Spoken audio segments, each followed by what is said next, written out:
दोस्तों, आज के इस वीडियो में हम बात करेंगे उस महामंत्र की जिसे ब्रह्मा विष्णु समेत सभी देवी देवता भजते हैं।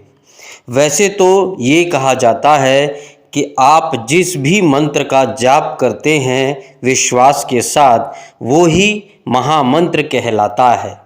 ये अच्छी बात है, मगर पौराणिक कथाओं में महामंत्र के बारे में जिक्र किया गया है। जिस तरह ईश्वर एक है, उसी प्रकार महामंत्र भी एक है। और अगर महामंत्र एक है तो महामंत्र दो नहीं हो सकते। महामंत्रों की तुलना दो मंत्रों में नहीं हो सकती है।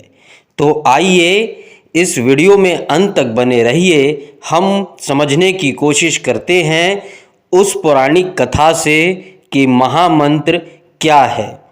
एक बार की बात है, जब देवी पार्वती महादेव की तपस्या संपन्न कर चुकी थी, तब महादेव प्रसन्न होकर उन्हें दर्शन देते हैं और पार्वती उनसे पूछती है कि हे महादेव, आप किस मंत्र का जाप करते हैं।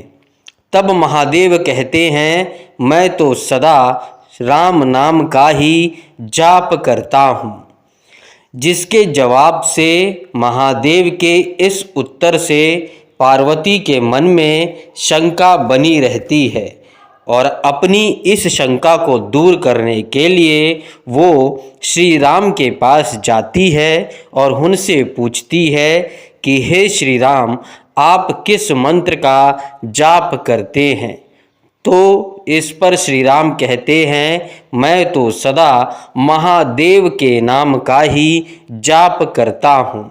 इस पर देवी पार्वती और श्री राम महादेव के पास जाते हैं और अपनी कथा व्यक्त करते हैं।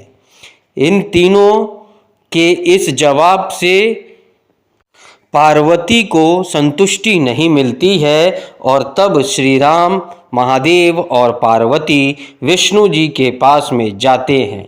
विष्णु जी कहते हैं कि हे महादेव, आप तो जानते हैं कि मैं सदा ही आपके नाम का मंत्र पढ़ा करता हूँ।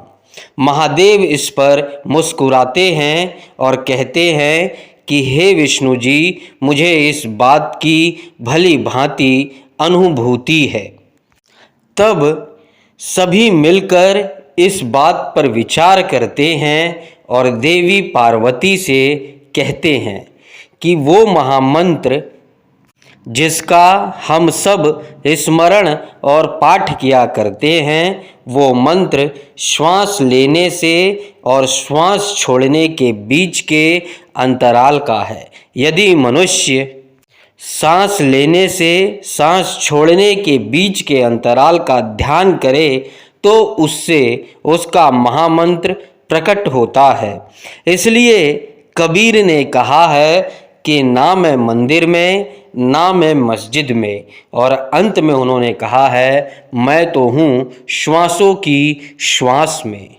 महान संत अड़गड़ानंद जी भी कहते हैं कि हर प्राणी को अनवरण नाम का जप करना चाहिए, क्योंकि ना जाने यह श्वास का आवन जावन होए ना होए। तो दोस्तों, आप जब श्वास लेते हैं और श्वास छोड़ते हैं, उस बीच के अंतराल का ध्यान करिए और अपने इष्ट देव को याद करिए। हम आपकी इसमें कुछ सहायता करते हैं। जब भी आप सांस लेते हैं तो लेने के दौरान आपके ने गौर किया होगा कि स नाम का एक साउंड प्रकट होता है और जब आप सांस छोड़ते हैं तो ह नाम का एक साउंड प्रकट होता है। तो इस दौरान आप सोहम या सोहन या शिवोहम का स्मरण करिए और सांस लीजिए। नहीं तो आप जब भी सांस लेते हैं तो रा और सांस छोड़ने के दौरान म नाम का स्मरण करिए। किसी भी देवी देवता के 2 अक्षरों के नाम या 4 अक्षरों के नाम इसमें स्मरण कर सकते हैं। जब आप सांस लेते हैं तो स नाम आपसे प्रकट होता है, वो शक्ति को समर्पित है, और जब आप श्वास छोड़ते हैं तो म साउंड प्रकट होता है, वह महादेव को समर्पित है। और यही दोनों से पूरे प्रकृति का जन्म हुआ है।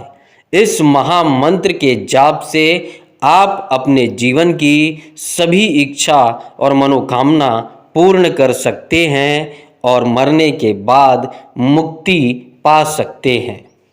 अगर वीडियो पसंद आया हो तो कमेंट में जय श्री राम ज़रूर लिखिएगा।